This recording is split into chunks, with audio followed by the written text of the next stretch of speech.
Over the last couple of years, there have been some absolutely incredible indie games made by one single person that have taken the internet, taken Steam, taken the indie game world by storm, and some of them even breaking out into mainstream media. And it's got me thinking, what other games do I maybe not know of that were developed by a single developer? That has led me to the research of this video, and so we're going to jump into the list. Let's get rolling. The first one up at number 13 is going to be Kenshi. This is a wildly brutal game, just launches you out into basically desert wasteland, sometimes even starting out as a slave with no skills, and you gotta work your way up, collecting other squad members along the way that are apparently also pretty bad. And this game is notorious for new players jumping in and then getting their ass kicked by a goat or whatever. Then over time, hopefully you can level up to really whatever you want to be: a warlord, a ranger, an assassin, thief. Build up your squad, take over factions, build out some resources, build out your city, whatever you really want to do. There is no linear game. This is complete RPG. Not only that, but Kenshi has one of the largest maps of all time that isn't just randomly generated over and over and again. I mean, it's pretty easy to make a map if you just click, spawn all these things everywhere and go, looking at you, Starfield. I don't know, I never played it. Now, Kenshi originally was made by solo developer Chris Hunt. This guy is wild. He spends 6 years working as a security guard, only working 2 days a week, where he allegedly claims that all he did was watch anime, sleep, and then would spend the rest of his week just focusing on making this game. Which, unsurprisingly, he said he was broke during this entire time. The wildest thing to me is he didn't even know how to program. He knew nothing about making games, so he taught himself over time how to program, how to do game design, and then eventually made his way to a game engine called Ogre or Ogre. I don't even know how to call it. It is, I guess, more ancient technology at this point, but chose the engine because he knew it would last a long time. So not only did he teach himself, but did it in a very difficult time. It's very different than today with all the tools and Unity and Godot, and don't even talk to me about AI, Finally, he got to a point where he's able to sell the first versions of his game on his own website and a couple other areas, and then interestingly enough, became one of the first games to be approved in Steam's green-lit program. Now, if you don't know this, back in the day, they had this special program for new games to get into Steam because Valve was the one that kept everything on Steam. Nowadays, you can just jump on there. I could go throw up a Steam game page if I pay $100, do some tax forms, and prove that I have at least somewhat a valid game that's not an asset flip. They do a little review. I don't know how good the review is because apparently some asset flips still make it to the market, but whatever, that's another video. So people that played and loved the first version of the game from his own website, that helped build the community that lit this for the first greenlit program, and it made it to Steam as one of the first early access games, at least in this program. Now, because of being in early access, he said he started to finally get good money from the game, was able to quit his job, and then brought on a small team to help him finish out the game over the next 6 years, including his sister, which he credits doing 99% of the dialogue for this game. Money has never been a motivation for me, so I can take my time using the funding from Steam sales to finish it completely. The only thing that can make it overwhelming is the fact that it's early access. It's already available to the public. Now, you could probably say based on the scope of this game and how well it was received, it deserves to be higher on the list, but I'm going to keep it at number 13 because technically he did bring on a team to help him finish the game, even though that took another 6 years. So 12 years of development, but 6 years getting that first version by himself. I'm still counting that as a win in the solo developer column and being deserving of being on this list. And while maybe it doesn't look super modern and the graphics aren't super amazing, remember he started making this game back in 2006. Not only that, but the game has some of the most complex systems out there. The world, as I said, is huge, and there's different factions, different religions, different beliefs. They all interact differently. Everything around the world is moving and changing constantly. This game has many reviews on Steam. It's overwhelmingly positive. Over 2 million copies have sold, and somewhere in the estimated revenue of 33 million, depending on what sites you look at. The impact that Chris Hunt had on the indie gaming world with this game, Kenshi, cannot be understated. It is amazing how dedicated, how much time he took, and it just goes to show, even as a solo developer, you can create games with crazy complex systems and a massive amount of gameplay. You know, if you're willing to be broke and never see a dime for, 6 years or so. So where is he now? Well, he's on to making Kenshi 2, this time again with a small team, and this time an Unreal Engine. I'm excited to see where it goes for them. Best of luck to you guys. At number 12, we have the Stanley Parable, which is the meta of video gaming. No, not meta like Facebook, but like when cool kids used to say that's so meta. It's a first-person narrative game where you have to follow the instructions of the narrator. Or do you? No, actually, you don't have to at all. It continually sets you up with choices. For example, first one is it tells you to go through the left door, but if you go through the right door, it gives you a different part of the story. Then the narrator tells you go up the stairs to your boss's room, and guess what? You don't have to listen to the narrator. I haven't played it myself, but I've seen a couple people play it. And let's just say I think the narration is one of the funniest things in the game. I mean, there's literally the broom closet ending, which isn't actually ending to the game. You'll say, oh, did you get the broom closet ending? The broom closet ending was my favorite. But there's like, I don't even know how long people sat in this broom closet for. It probably had like 10 minutes of dialogue just in case a player sat in the broom closet where literally nothing happens, but it's the trope of the video game of, well, what if there is something secret in here? I have to wait. Like even me watching this as the narrator saying nothing is going to happen, I keep thinking, just sit there a little bit longer.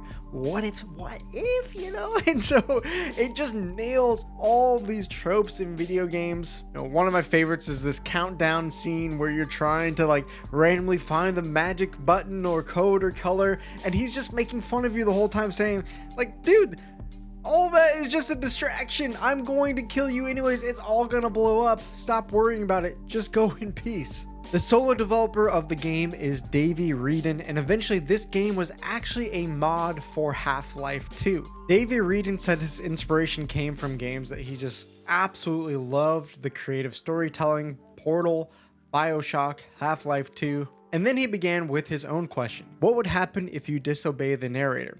And I actually had no idea what the answer was, so I just started designing a game around it to see what would happen. To me, the Stanley Parable is first and foremost about the question that started it, a desire to know something about video games that hadn't really been explored. The game was meant to be short so that you could replay it over and over again and find the different endings of the game if you wanted to. Again, this is a solo developer who created an amazing game that had no prior experience. He learned through forums and wikis, first starting with the Source SDK, which was Valve's SDK that you could build games, which is why he started as a mod of Half-Life 2. It took him a little over 2 years to finish the game and then release it for free as a mod on ModDB. William Pugh found this mod and thought it was so good that he wanted to team up with Davey to make a full remake of the game, independent and not a mod. Another 2 years they spent together daily grinding, deving the game, coming up with ideas, and expanding upon the game.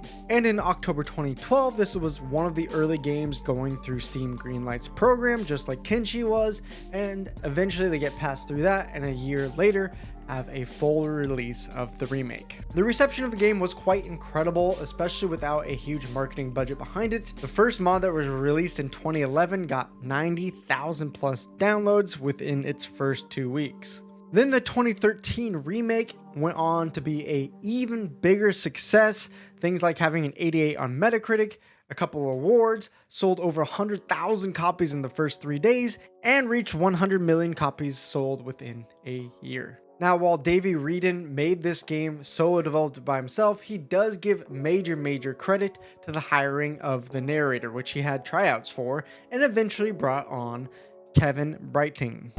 Oh dear me, what's the matter, Stanley? Is it that you have no idea where you're going or what you're supposed to be doing right now? Or did you just assume when you saw that timer that something in this room was capable of turning it off? Kevin, in his English accent, recorded the game in just a single pass and has been one of the most famous narrations in video games of all time. And while some people give it the thumbs down, saying that the narrator was just quite frankly annoying, and in the ultra deluxe version of the game, they actually take those negative reviews and they go through them and the narrator makes fun of himself, and I don't know, dude, it's just so meta. It's so funny funny. If you haven't even played the game, at least go watch someone play it because it's quite brilliant. And while I actually didn't know about this game before I started doing research for this video, apparently it's one of the games that people always reference as they're making video game history in books and videos, podcasts. This game constantly gets referenced to as a big moment in gaming, especially for narrative games and being able to have this kind of meta, breaking the fourth wall kind of story. It really paved the way not just for indie games, but all kinds of games to use reactive narrators instead of just blindly following the narrator no matter what. Davey Wreden went on to make The Beginner's Guide, which again is another amazing narrative game. After that, he decided to take a step back from the public spotlight and is still making indie games around narratives, but more behind the scenes. So congrats to Davey for this incredible breakthrough in gaming as a solo developer. Wishing you the best for whatever you have next.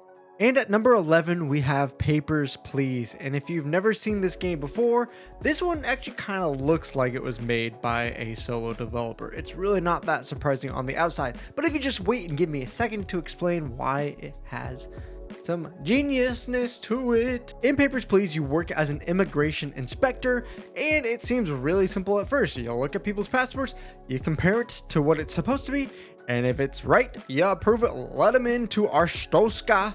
And if it's a denial, send them away. Arstotzka? I don't know how to say it. I'm gonna plead guilty as a white US guy, in my ignorance. I don't know how to say it. Arstotzka. That's my best attempt, okay? Don't ask for more. But as the game progresses each level and each day, it gets more and more complicated, checking entry tickets, valid work visas, eventually body scanning people to see if they have weapons. And then all this goes on top of just trying to approve and disapprove people. You start to get moral choices like, hey, my wife's behind me, please let her in. And then she comes up and guess what? She doesn't have the correct stuff. Well, are you going to let her through knowing that you're going to get a penalty? And maybe that's not even his wife. Maybe she's a terrorist and she's going to blow something up. All these moral choices you have to make while you're panicked, trying to push as many people through, because the more people you get through the door, the more money you get, which then leads to you feeding your family, paying for heat, paying for rent, medicine when your family gets sick. Everyone's cold, everyone's hungry, and 3 people are sick. It becomes more and more complicated. $5! My family gonna die because I'm a bad worker. Honestly, this is a game that can be frustrating for some people to play, like me, who's not very detail oriented, and it's a lot more entertaining to actually watch someone else play it and have to go through the stress of making all these decisions and clenching their cheeks. Oh wait, did I miss something? Oh, whoops. No! Literally anytime they decide something, it's 4 or 5 seconds before you possibly hear that fax sound and get a citation, and so you're just clenching. I mean, this game has got to have the world records for butt cheeks clenched. Did I do it wrong? I did okay.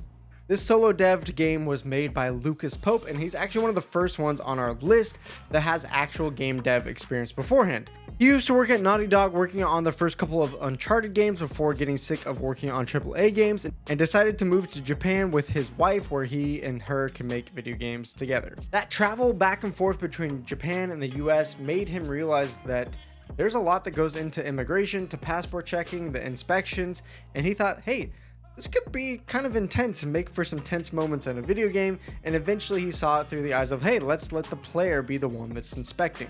He self-funded this game with some of the savings that he got from Naughty Dog, and initially started this project as just one of those, I'll work on this for a couple of weeks, see how it goes, and then I'll move on to something that's going to actually be viable that I can sell it and make money from. Apparently, at least at first, he didn't think the game had much potential. The more he worked on the game, though, the more potential he saw in it, and it eventually went through Steam Greenlight program, which was pushed through only because of some bigger YouTubers getting the popularity of the game off the ground. And although he initially only planned to spend a couple weeks on the game, he eventually had to complete the game over 9 months, which is still on the lower side compared to some of these other solo developers, because I think he kept the game in a realistic scope and the art style simple enough where he didn't have to spend crazy amounts of time on it. The game received a ton of critics' praise, awards. Everyone really loved the game, but the game blew up because of the ability to add ambiguous decisions, morally gray choices for the player to choose through, and political and social commentary that a game could bring to the world. The more frustrating the game gets, the more empathy you have for people who have to work these jobs day in and day out, make tough decisions on people coming to them with things and they have to take their word for it or not take their word for it. All the meanwhile trying to make enough money just to keep your family survive. Keep your family alive. Did I say survived? Keep your family survived. Papers, Please, while one of the simpler games here on the list, did inspire a lot of other games to start making more morally gray choices, to put the position of the player in uncomfortable choices that they have to make, and more people saw that games could make political and social commentary on our world. This is often why people in design and academic circles often reference this game. Lucas Pope went on then to make Return of the Obra Dinn, which is another highly praised and loved narrative game on Steam. And apparently he's still in Japan making experimental narrative games to this day. So let's see what else he can make. Alright, well, that's going to be it for episode 1, and not just because I am trying to trick you into subscribing, well, at least not just that, but because I'm lazy. And I know if I make this an hour-long video, I will never finish it. So we're going to do this bit by bit. And if you like this video and want to see the rest of my list, then just drop a friendly comment. You don't even have to subscribe. Just encourage me with, "Hey Luke, we appreciate this video." That's all I need. And you can also take a look at my high dog. He had to take some pills because he gets too afraid while going to the vet. That's all I wanted to share, and hopefully I'll get to making an episode 2 and not be too lazy. We'll see. Peace out.